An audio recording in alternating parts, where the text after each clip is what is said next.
Está escrito o seguinte: no segundo ano do rei Dario, no sexto mês, no primeiro dia do mês, veio a palavra do Senhor por intermédio do profeta Ageu a Zorobabel, filho de Selatiel, governador de Judá, e a Josué, filho de Josadaque, um sacerdote, dizendo: assim fala o Senhor dos exércitos. Este povo diz: não veio ainda o tempo em que a casa do Senhor deve ser edificada. Veio, pois, a palavra do Senhor por intermédio do profeta Ageu, dizendo: acaso é tempo de habitardes vós em casas apaineladas, enquanto esta casa permanece em ruínas? Ora, pois, assim diz o Senhor dos exércitos: considerai o vosso passado. Tendes semeado muito e recolhido pouco. Comeis, mas não chega para fartar-vos. Bebeis, mas não dá para saciar-vos. Vestivos, mas ninguém se aquece. E o que recebe salário, recebe-o para pô-lo num saquitel furado. Assim diz o Senhor dos exércitos: considerai o vosso passado. Subi ao monte, trazei madeira e edificai a casa. Dela me agradarei e serei glorificado, diz o Senhor. Esperastes o muito, e eis que veio a ser pouco. E esse pouco, quando o trouxestes para casa, eu com um assopro dissipei. Por quê?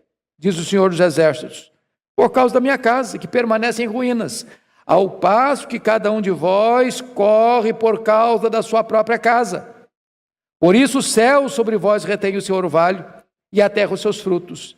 Fiz vir a seca sobre a terra e sobre os montes, sobre o cereal, sobre o vinho, sobre o azeite, e sobre o que a terra produz, como também sobre os homens, sobre os animais, e sobre todo o trabalho das mãos.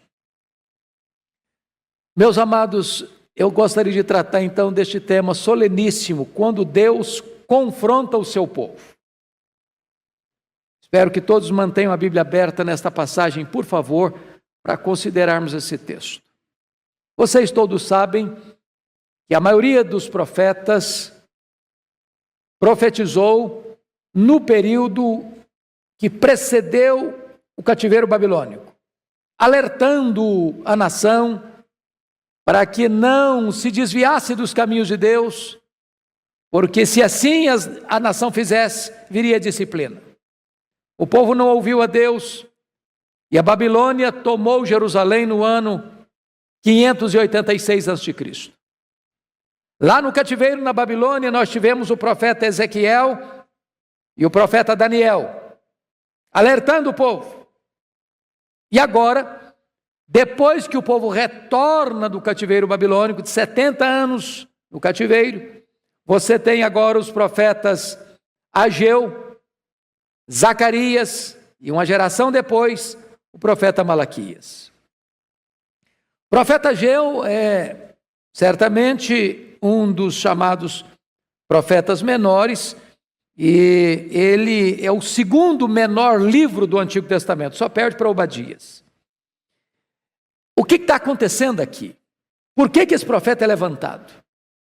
Quando, por ordem divina e por profecia divina, lá em Isaías, antes do cativeiro, Deus já havia determinado que o cativeiro seria de 70 anos. Deus já havia determinado que o rei Ciro dominaria a Babilônia e determinaria a volta dos judeus para a sua terra. E agora, a causa que levou o povo para a escravidão, quando o povo retorna da escravidão, o pecado continua. A causa da tragédia continua. Quando eles retornaram em 50 mil pessoas, e a maioria de sacerdotes, boa parte de sacerdotes, eles retornam sob a liderança de Zorobabel. Josué, o sacerdote, está junto. E eles têm um propósito: reconstruir o templo que havia sido destruído.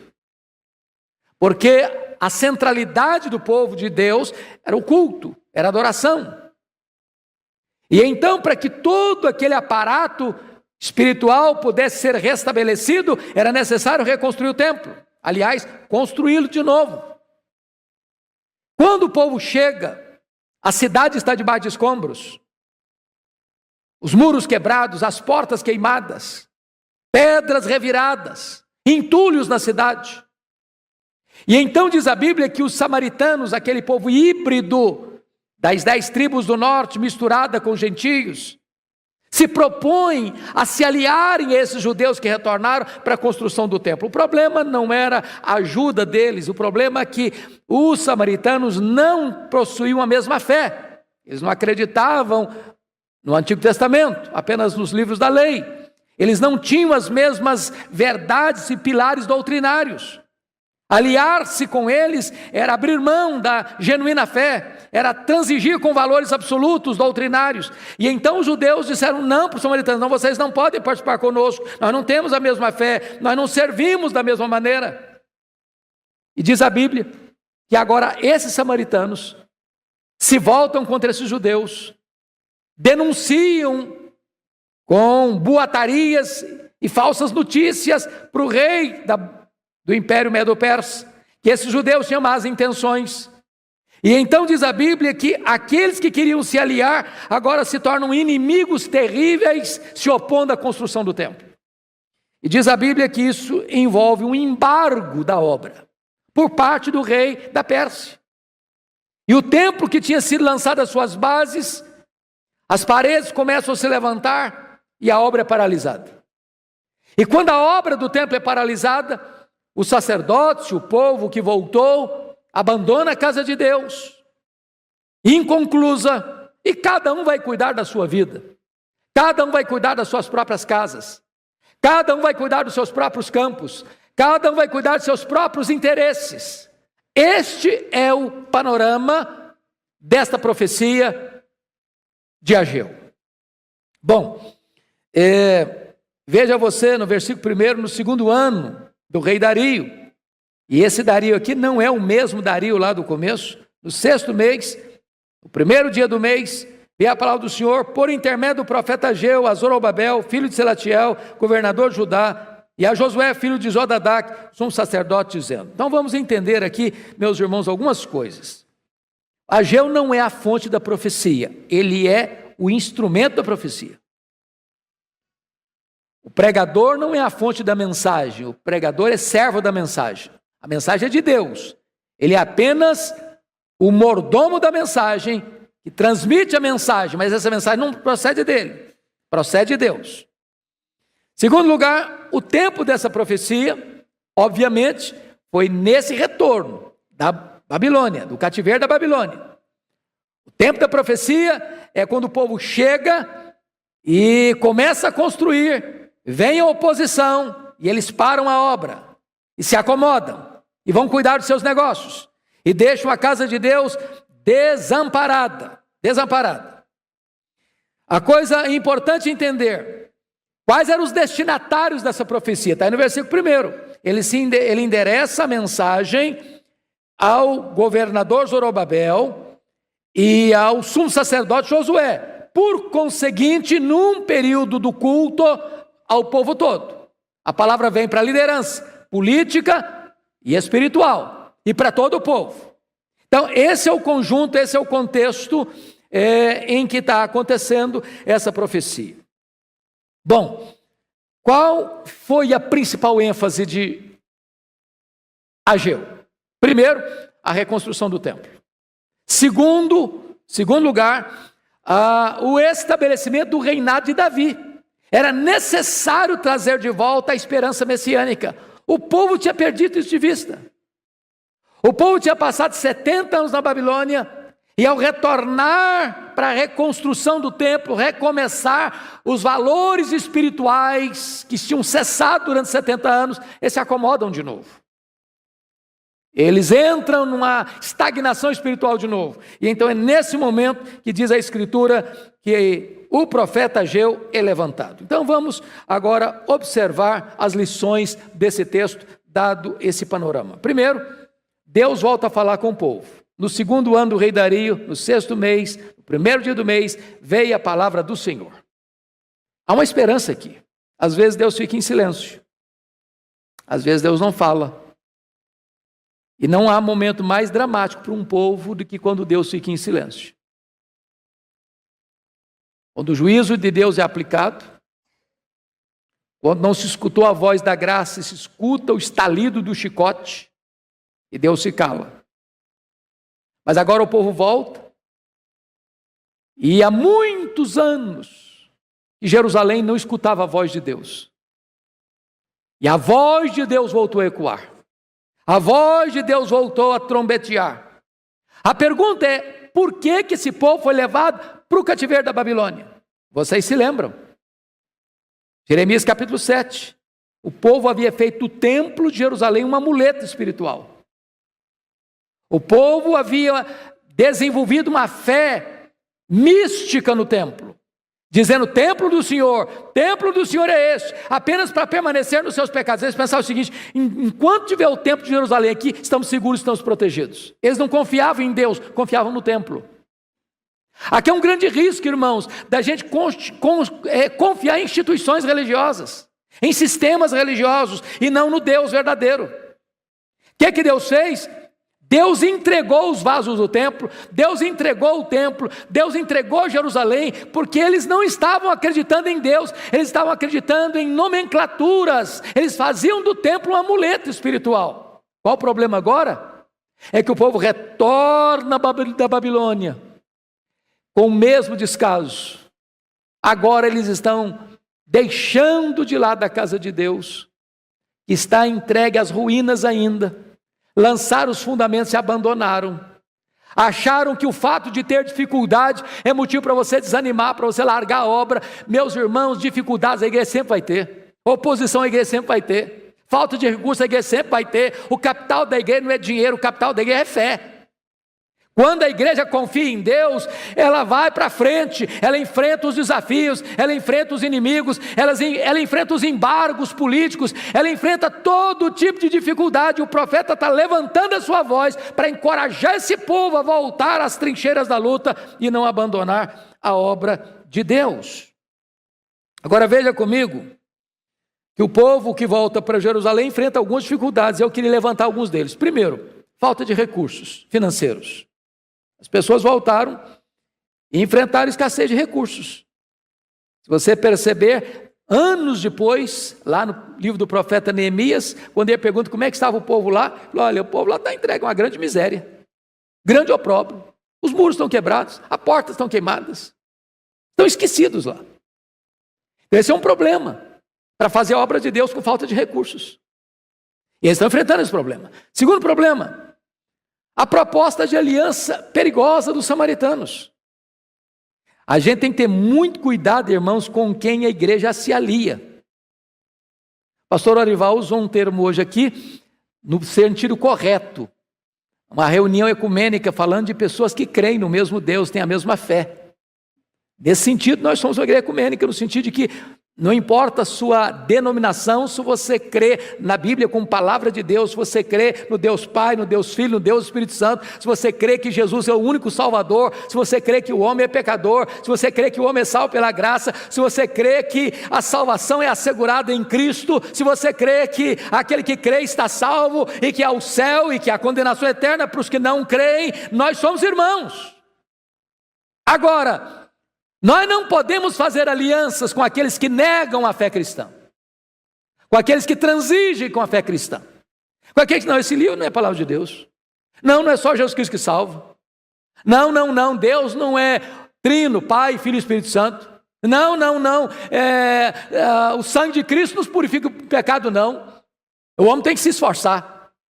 Bom, então não dá para fazer aliança, então não dá para ser um, então não dá para adorar junto.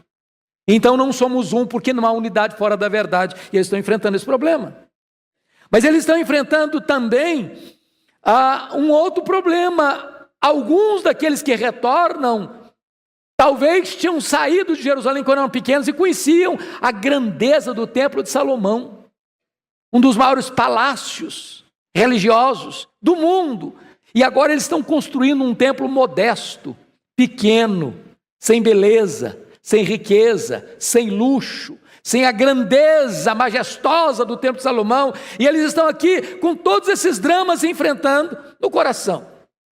Mas pior do que isso, eles estão lidando com a interpretação errada da profecia. Olha comigo o versículo de número 2. Assim fala o Senhor dos Exércitos: Este povo diz, olha bem o desgosto de Deus, e Deus não diz o meu povo, este povo. Este povo. Olha o que esse povo está dizendo. Não veio ainda o tempo em que a casa do Senhor deve ser edificada. Sabe o que significa isso? Ó, gente, não tem dinheiro. Ó, gente, tem um embargo político. Olha, gente, os inimigos estão aqui nos espreitando. Então, você quer saber de uma coisa? Não está na hora. Você tem problema, porque não está na hora de fazer a coisa. Para que fazer a obra? Para que plantar a igreja? Para que construir templo? Nós não temos dinheiro. Tem inimigo querendo perturbar a gente. Tem embargo político lá, porque o rei determinou que paralisasse a obra. Então, vamos cada um cuidar da nossa vida. Deixa esse negócio de casa de Deus para lá. Deixa esse negócio da igreja para lá. Deixa esse negócio de construir templo para lá. Eles entenderam que as dificuldades que eles estavam vivendo era uma espécie de resposta de Deus para eles. Não está na hora. Não está na hora.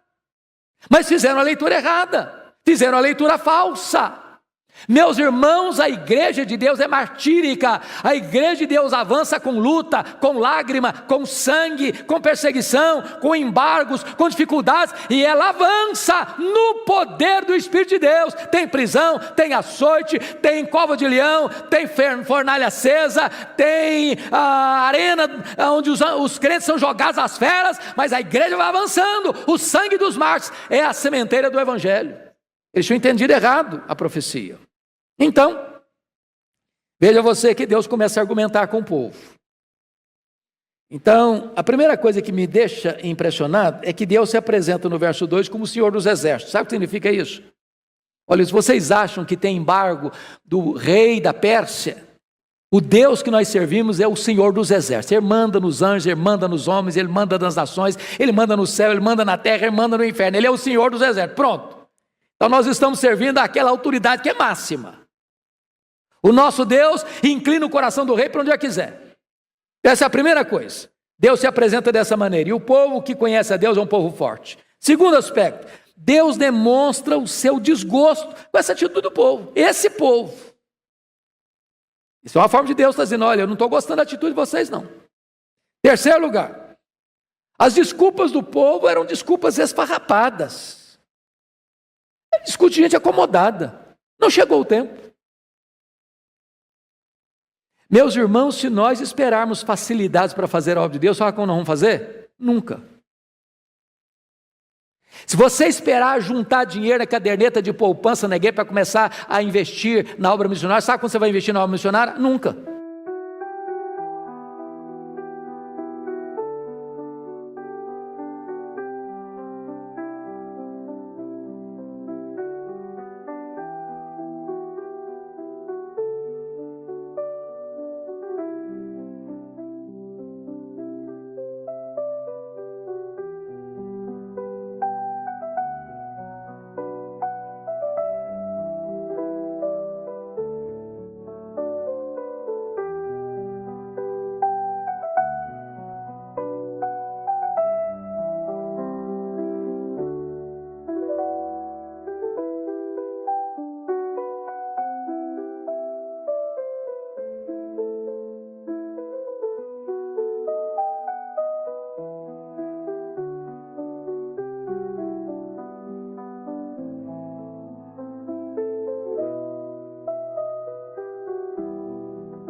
Pergunte ao pastor Arival quanto de dinheiro a igreja guarda para começar a fazer a obra. É a ração do dia. É a dar pela fé. É você fazer e crer que Deus vai suprir. É de você botar a mão na massa e saber, Deus é fiel, o provedor da obra é o próprio Deus. Então dê um passo de fé, então bote o pé na água. Então avance pela fé. As desculpas do povo criaram uma falsa justificativa para abafar a voz da consciência. Às vezes, meus irmãos, alguém já disse que uma desculpa é um invólucro de uma razão recheado de uma mentira. Às vezes nós fazemos isso. Aliás, Benjamin Franklin chegou a dizer que jamais conheci um homem que fosse bom em inventar desculpas e que fosse bom em qualquer outra coisa a mais. Se você não quiser fazer obra, você vai encontrar desculpas. Às vezes a gente fica olhando, quando o pai das missões modernas se levantou para fazer obra missionária, na reunião do concílio que ele deveria ser enviado, levanta um teólogo muito conceituado da época e disse: fica sentado aí, jovem. Se Deus quiser salvar as nações, Ele fará do seu jeito, Ele não precisa de você não. Tolice. Nós somos cooperadores de Deus. Nós somos embaixadores de Deus. Nós recebemos o ministério da reconciliação. Nós rogamos aos homens em nome de Cristo que se reconciliem com Deus. A voz de Deus precisa ecoar da sua boca. Deus vai com seus pés, Deus realiza com as suas mãos, Deus coloca os recursos nas nossas mãos para que a obra de Deus avance. Então somos cooperadores de Deus. Mas notem vocês,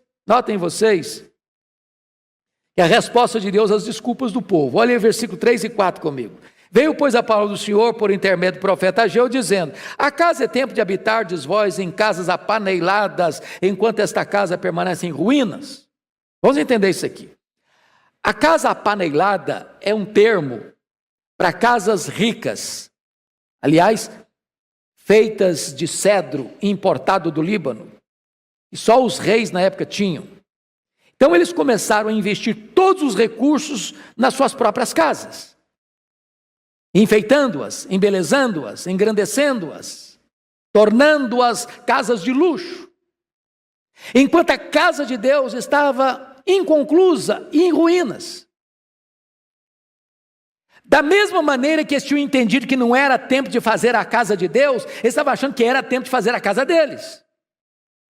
Da mesma maneira que eles achavam que não era tempo de investir na causa de Deus, eles achavam que era tempo de investir na causa deles. Eles estavam invertendo as prioridades. O que é a prioridade? Buscar em primeiro lugar o reino de Deus e a sua justiça, e as demais coisas serão acrescentadas.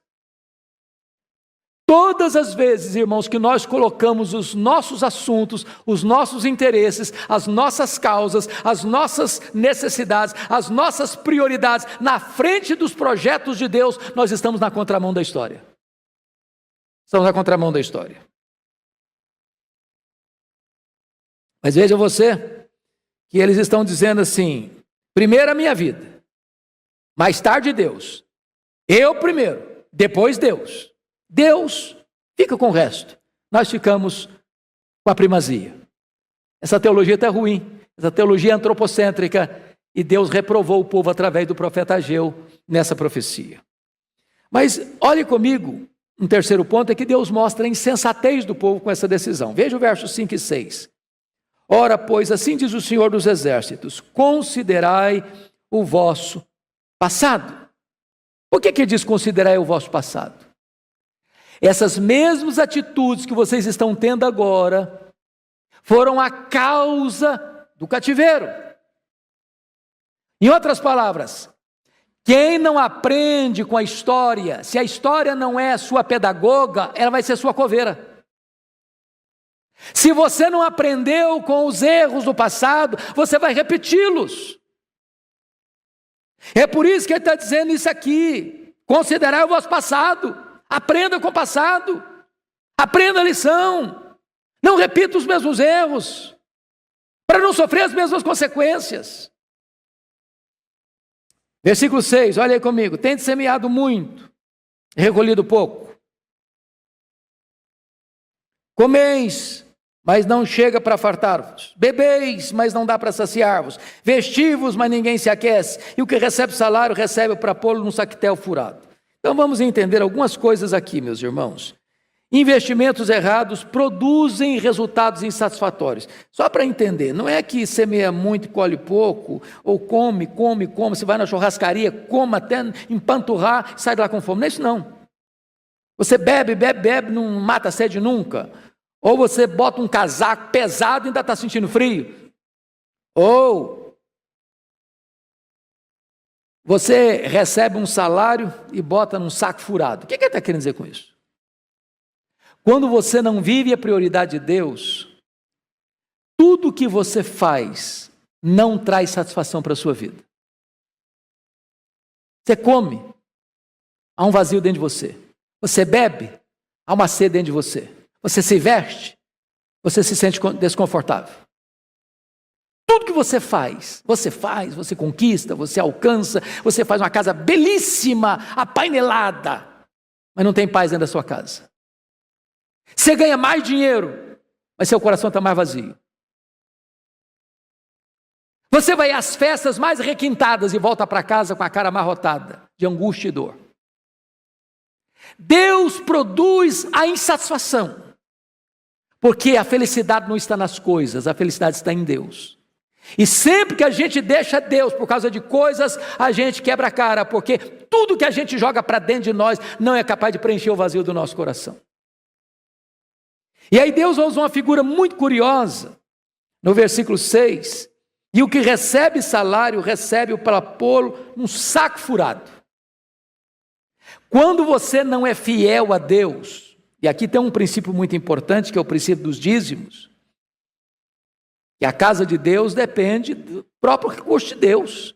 Deus estabeleceu os dízimos e as ofertas. Quando você entrega o dízimo, você não está dando nada não, você está devolvendo. Você dá o que é seu. O dízimo é de Deus. E o povo estava retendo o dízimo. E reter o dízimo é desamparar a casa de Deus. Reter o dízimo é roubar de Deus. E Deus está dizendo o seguinte: se você retém, é a mesma coisa que você receber um salário e botar no saco furado, vaza. Você perde. Você não entrega na casa de Deus, vai gastar com remédio, vai gastar com enfermidade, vai gastar com muitas outras coisas. Deus não deixa sobrar. E ainda que sobre, você tenha, aquilo não satisfaz você. É receber salário para pôr num saco furado. E o profeta está denunciando isso. Faz grandes investimentos, mas os resultados são absolutamente insignificantes. A Bíblia diz que reter mais do que justo é o quê? Pura perda. Pois bem, queridos, agora, notem comigo, finalmente, Deus vai apontar as razões do sofrimento do povo nos versos 7 a 11. Então, a primeira coisa, antes de investir na obra de Deus, nós precisamos rever as nossas motivações. Olha aí o versículo 7 e 8 comigo. Assim diz o Senhor dos Exércitos: considerai o vosso passado. Subi a um monte, trazei madeira, edificai a casa. Dela me agradarei, serei glorificado, diz o Senhor. O que ele está dizendo aqui? Vocês se lembram quando o templo de Jerusalém foi construído? Quem planejou isso? Foi Davi. Qual era a motivação de Davi? Fazer o melhor para Deus. Qual era a posição de Davi? Dar o melhor que ele tinha nos seus tesouros para a construção da casa de Deus. O que está acontecendo com essa geração? O melhor para a nossa casa. Vamos fazer casas bonitas, vamos fazer casas apaneladas, vamos fazer casas grandes, vamos fazer casas luxuosas. A casa de Deus não chegou a hora ainda, deixa para lá, esquece. Não está no tempo ainda não. Está em ruínas. Cada um está correndo, olha aí, versículo final, versículo 9. Ao passo que cada um de vós corre por causa da sua própria casa.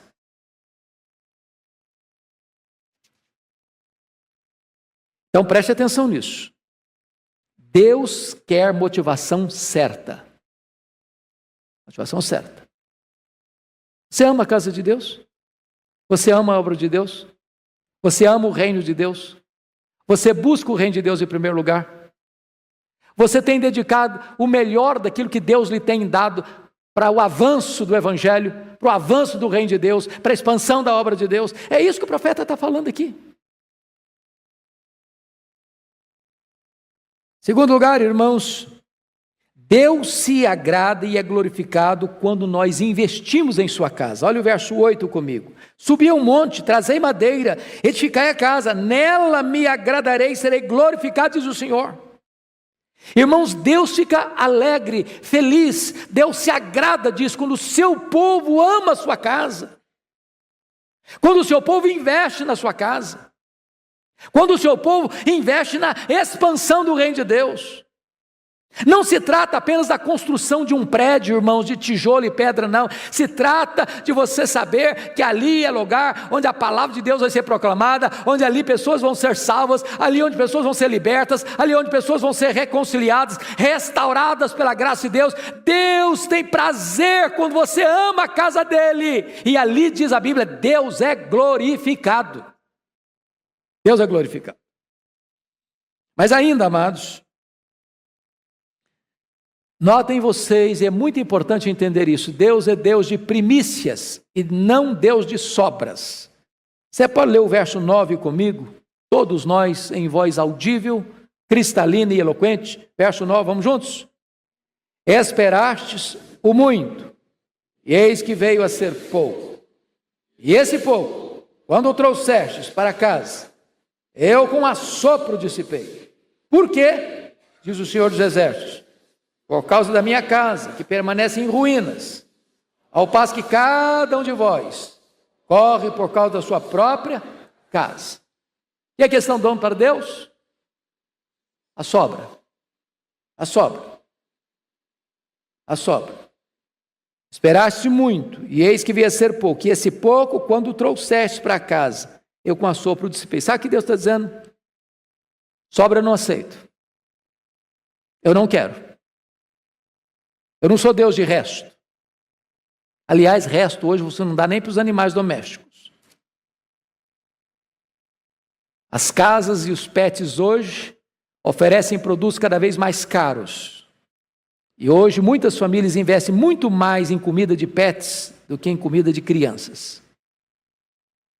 Quantas pessoas estão dando o resto para Deus? Deus não é Deus de resto.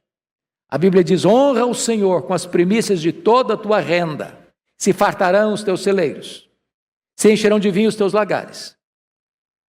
Deus é Deus de primícias. Isso é um princípio espiritual, irmãos. E Deus está dizendo, se você trouxer sobra, se você trouxer resto, eu vou assoprar, eu não vou querer. Eu sou dono do ouro e da prata. Deus não precisa de dinheiro. Deus é o dono do dinheiro, Deus é o dono do ouro, Deus é o dono da prata. O que Ele quer é fidelidade. O que Ele quer é obediência. E então Deus está exortando o povo a entender que Ele é Deus de primícias. Ele não aceita sobras. Agora, amados irmãos, eu só quero concluir, porque o profeta conclui com a palavra de juízo. Olha aí os versos 10 e 11. Você pode ler o 10 e 11 comigo? Em voz alta, vamos juntos? Por isso, os céus sobre vós retêm o seu orvalho, e a terra os seus frutos. Fiz vir a seca sobre a terra, e sobre os montes, sobre o cereal, sobre o vinho, sobre o azeite, sobre o que a terra produz, como também sobre os homens, sobre os animais, e sobre o trabalho das mãos. Deus está dizendo o seguinte, eu controlo o céu, eu controlo a terra, eu controlo a chuva, eu controlo o orvalho, eu controlo a produção da agricultura, eu controlo as rendas. Deus está dizendo o seguinte, olha, quando você retém aquilo que é de Deus, Deus retém as bênçãos. Então, o que esse texto está nos ensinando, irmãos, que há recompensa para nós na fidelidade, na obediência. Eu não sei como é que você tem agido nesta área dos dízimos, das ofertas. Eu não sei se você é um dizimista fiel, se você tem essa experiência. E hoje nós temos teses de doutorado contra o dízimo. Talvez não há nenhuma doutrina bíblica mais atacada hoje do que a doutrina da mordomia cristã, na área financeira. Mas eu posso lhe garantir uma coisa: só é contra o dízimo quem não é dizimista. Aqueles que têm experiência de serem fiéis a Deus têm prazer, têm alegria, porque sabem que o Deus a quem servimos é o Deus da provisão. Ele quem dá vida, Ele quem dá saúde, Ele quem dá inteligência, Ele quem dá prosperidade, Ele quem dá a vida eterna. Tudo é dele. Dízimo é uma questão de símbolo, de emblema. Porque Deus sabe o quanto o coração do homem é apegado a dinheiro. Por isso a Bíblia diz: onde estiver o teu coração, o teu tesouro, ali estará o quê? Teu coração. A Bíblia diz: filho meu, dá-me o teu coração. Se você der o coração para Deus, o resto é dele. Não permita que o dinheiro seja um ídolo na sua vida. O profeta Malaquias, uma geração depois de Ageu, vai dizer que quando você retém o dízimo, isso é um grande problema, porque isso afeta a sua vida espiritual. Isso trava a sua vida espiritual. A Bíblia diz: se você quiser, faça experiência com Deus. Aliás, a única coisa que Deus nos permite, nos autoriza: faça uma experiência. Você está com dúvida? Você tem medo que vai faltar? Faça uma experiência, faça a prova. E Deus diz: se eu não abrir as janelas dos céus, se eu não derramar sobre vós bênçãos sem medidas, se eu não repreender o devorador na sua vida.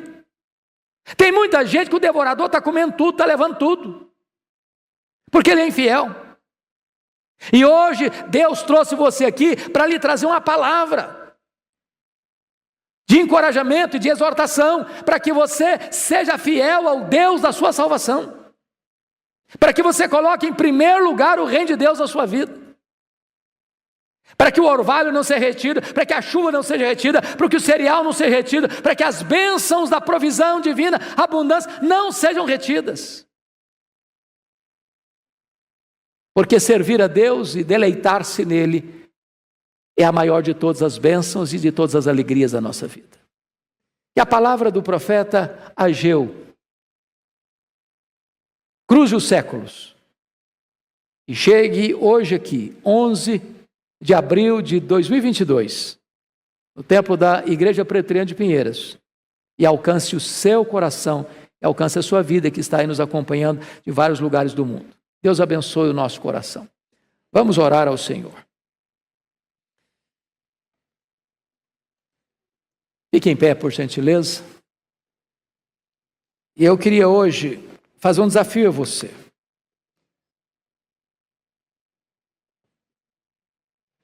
Você não é o que você ouve. Você não é o que você fala. Você não é o que você sente. Você não é o que você promete. Você é o que você faz. De nada adianta eu ouvir uma exortação se eu não coloco em prática o que Deus está me orientando. Deus tem sido generoso conosco. Deus tem nos dado vida, Deus tem nos dado saúde, Deus tem nos dado inteligência, Deus tem nos dado trabalho, Deus tem nos dado uma casa, Deus tem nos dado roupa, Deus tem nos dado comida na mesa, Deus tem nos dado saúde, Deus tem nos dado família, Deus tem nos dado amigos, Deus tem nos dado a igreja, Deus tem nos dado a salvação. Deus tem nos dado toda a bondade. E agora Deus requer de você e de mim fidelidade, de buscar em primeiro lugar o seu reino, de você investir o melhor da sua vida e dos recursos que Deus tem colocado nas suas mãos no reino de Deus, na obra de Deus. Se você não é um dizimista, toma a decisão hoje, nesta noite, de começar a ser um dizimista fiel.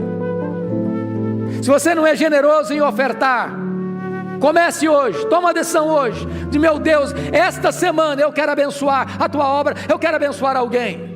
E você vai ver as janelas dos céus abertas sobre a sua vida, e experiências maravilhosas acontecendo com você.